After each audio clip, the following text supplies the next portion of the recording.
Hi guys, ako nga pala ulit si Paul at nandito kayo sa aking channel, De Hoya Gaming.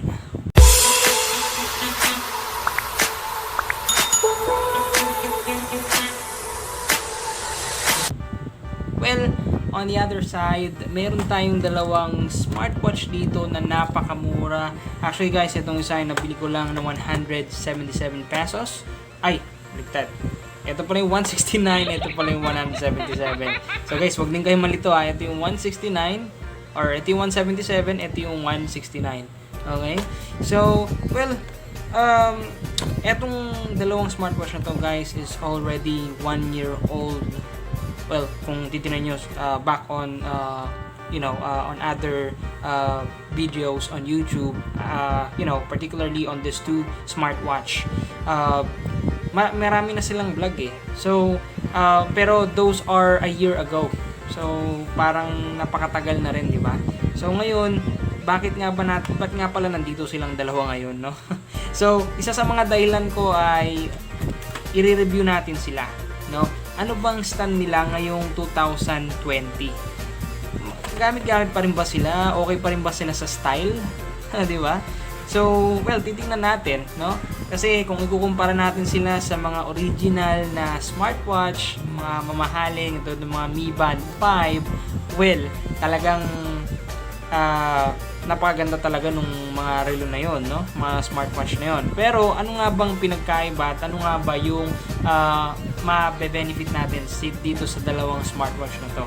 So guys, kung panonoodin nyo sa YouTube, itong dalawang to, ito yung 116 Plus na smartwatch, 116 Plus, and ito naman yung M3 smartwatch. Okay? So, silang dalawa ay ikinumpara sa tunay na heart or what they call that, yung BPM, yung nagmo-monitor nung blood pressure or blood pressure mo, right?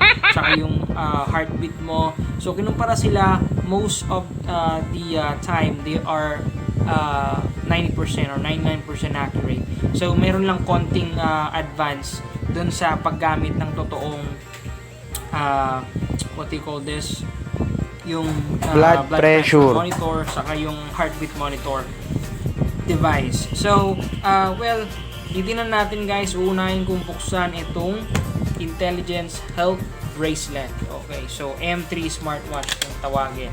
So guys, nagtataka kayo, hindi ko na sila in-unbox doon sa mismong packaging nila, no? So tinanggal ko na kasi kailangan natin yan linisin kasi kailangan make sure natin na wala yung virus, no? So yun yung pinakauna, yung katulad ng ginawa ko dun sa map na in-unbox natin, no? So ito guys, wow, ang cute niya. So makita nyo naman, meron siyang manual dito. Alright, so yun yung manual niya. Nandun yung application na pagka in-scan nyo with the barcode application scanner, makikita nyo kung anong application yung kailangan mo i-download sa store. So meron siyang Chinese and English manual, so front and back. Ngayon, wala na siyang laman, no? Tataka kayo, wala siyang charger. So, well, ito na po kasi talaga yung charger niya. Ayan. So, sa mga medyo hindi pa familiar sa M3 smartwatch. So, guys, ito siya. I-open natin siya, no? Turn on natin siya. Wow. Fit Pro. Okay, wow. Ayun. There you go. So guys, kung napapansin nyo, meron na siya kagad steps 141. Well, because I already tested it myself, just to make sure that it's working fine and hindi ako mapapaya sa vlog ko. So yun lang naman. Now, pinag-aralan ko paano ba siya ikabit. Medyo hassle siya ng konti, no? Pagdating dito sa part na ikakabit mo siya, lalo na siguro pagtatanggalin mo siya, kailangan mong gumawa ng pwersa. So hindi siya ganun ka-hassle, pero pagtatanggalin mo na siya guys, hihilahin mo siya dito sa ilalim, no? Yun. So ganun. Hassle. Kasi ang ibang smartwatch ngayon, katulad nga sinabi ko, 1 year old na tong smartwatches na to guys. Pero napakamura nila compare dun sa mga bagong smartwatches na lumabas ngayon. So ngayon, dahil nga ang mura nila guys, actually 169 kasama na dun yung 177 at 177, itong smartwatch na ako ngayon. Ito 169 kasama na rin dito is shipping fee, and those are came from Shopee, Pero well, puyat pa more overseas sila, so nintay ko talaga silang dumating, napakatagal talaga, no? Pero worth it naman yung paghintay mo kasi at the same time napakamura niya guys, 100 plus. Saka makakita ng gano'n. Bumili ka ng relo ngayon na regular diyan sa mall, 'di ba? Kung may bukas ng mall ngayon, I'm not really sure. Nandito lang kasi ako sa bahay lagi. Dito rin ako nanonood ng balita kasi, no? Pag bumili ka ng relo sa labas, 100 pesos guys. Ang makukuha nyo, eto. Teka. Asan yung digital ko? So, makakuha kayo for 100 pesos isang digital na smartwatch. Na watch. Hindi siya watch talaga. Ito, pakikita ko sa inyo. Hindi watch. Ano yun? Relo?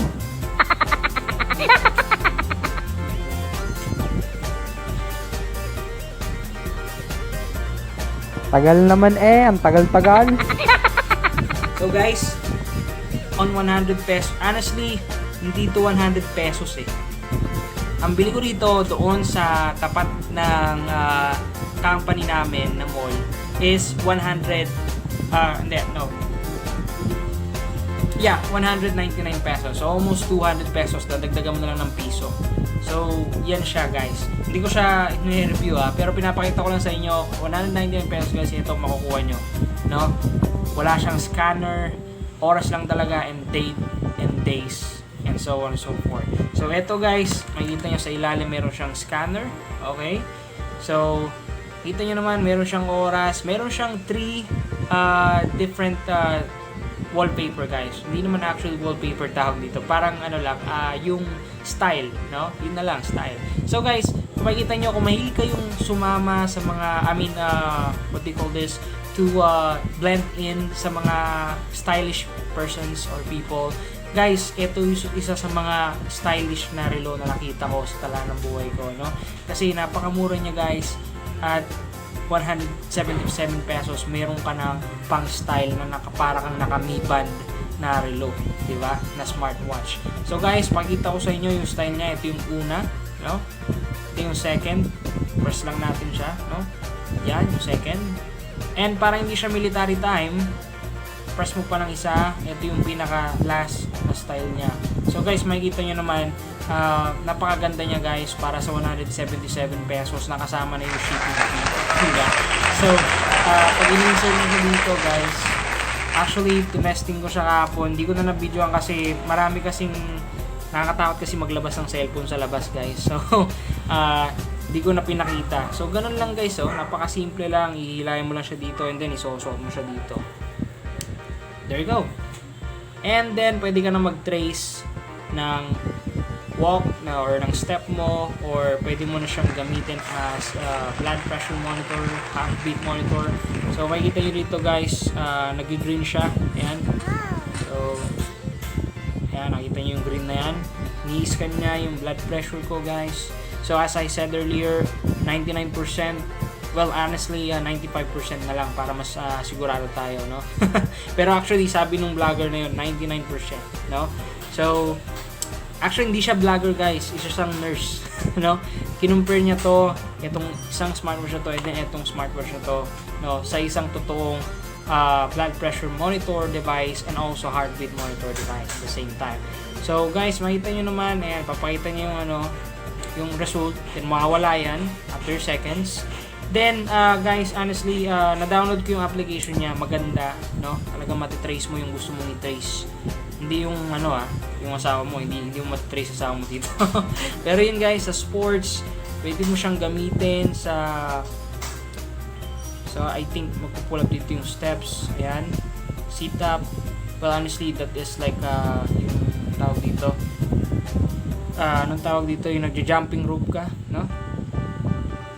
And then next to sit up is yung real na sit up, talagang nakaupo ka and then pinapalit mo yung tiyan mo dyan sa ganyang style.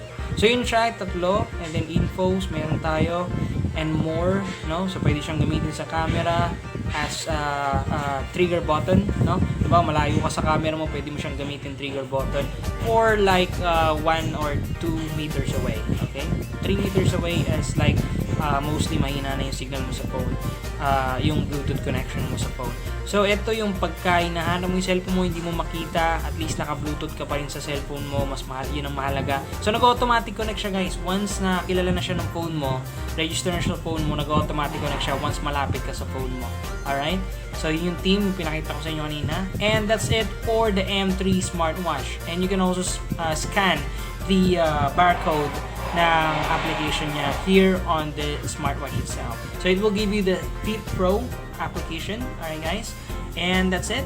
And let's go now to 116 Plus smartwatch. Okay, so we have different colors. By the way guys, we also have different colors on this other smartwatch here. The M3 smartwatch has it says 4 different colors, but I can only see 3. So there's blue, black, and brown. So I'm not sure if it's brown or red, but depends on the color. It looks like a brownish color. And on this one, we have the red, purple, and blue, and green, and black. So napakaraming kulay nitong isang smartwatch guys. Kayo nang balang mag-rank nito. Pero para sa akin guys, pantay lang sila sa puso ko. Wow. So ngayon guys, bubuksan na natin sila. As you can see guys, wow. Sumunod na rin yung manual niya. So ito guys. So guys, this is the smartwatch that you can only buy for only 169 pesos. Diba? Guys, kung kayo ay isang kabataan na mahilig maki-blend in, no, sa mga bago, guys, I think this is the right time, no, na tumingin kayo sa Shopee dahil naka-discount sila ngayon, no. I think ito naman ay balitang-balita, no, na discounted ang mga ano ng Shopee ngayon dahil sa sobrang sikat na rin nila. So ito guys, makikita nyo, no? Ayan siya. Wow. So as you can see guys, ayan siya, peel up natin. Alright, there we go. Okay. So peel up natin siya and para kang naka-Apple Watch dito guys. Mga familiar sa Apple Watch yan guys, oh. Diba? Wow. Pag pinot mo na matagal to, wow, ayan, nagkaano siya. Tada! Sumasakit sa mata. So yun guys, makita nyo naman, no? Same thing, no? But with a bigger screen, alright? And a more detailed screen. So as you can see. So guys, yan ang kanyang monitor display or LCD display. So guys, nakatapat ako sa araw, no? But hindi siya lumalabo guys. Ibig sabihin, pwede siyang itapat sa araw. Hindi man ganun katapat na siguro pag sobrang liwanag na. Pero guys, nakikita nyo guys sa reflection ng smartwatch, talagang tinapat ko sa araw para for sure, no, makita nyo na maliwanag siya. So guys, itong smartwatch na to, makikita nyo hindi tama yung oras ko, hindi ko pa kasi siya kinoconnect sa aking smartphone. Pero same thing lang yung specs niya with M3 smartwatch. Although the display are different, kasi makikita nyo mas malaking display, at the same time more on picture siya, no? More on images talaga siya, which is talagang nakakantig naman ng puso pagka ganito yung smartwatch mo. Guys, pakikita ko sa inyo guys, ganito siya isuot, no? Okay? So guys, yung pag-charge nito, mapapanood nyo rin siya sa YouTube, no? Yan, okay. So, na-insert natin siya. So, insert lang natin siya, guys. All you need to do is to insert it in on the wristband. Okay? And that's it. And you can wear the watch. But of course, I made it on the wrong way. So, I'm gonna pull it out. Okay? Don't be scared to pull it out, guys. It's not gonna be broken. It was designed to be like this way. So, in case, right? In case that you are afraid of pulling this out, that's okay. It is designed to be this way. Okay? So, eto siya, guys. Yan. Wow. Okay. So, susot ko siya, guys, para makita nyo rin, no? Okay. Just a moment here. And you'll see the big difference between the two smartwatches. There you go. Now you have an Apple smartwatch. Joke. So it is a 116 Plus smartwatch device. So this was manufactured a year ago, but still, as you can see, the design and the display is still okay, still blending in our year, which is 2020. All right. Okay, so yan guys, makikita nyo guys. Okay. So this one doesn't have much of display guys sa style. So kung ano nakikita nyo sa screen, yun na yung style niya, no? Nakita ko rito. Pero ang ganda niya guys. Kitang-kita nyo naman sa smartphone ko guys, sa camera ko. So tinatry ko siya pindutin ng matagal dito.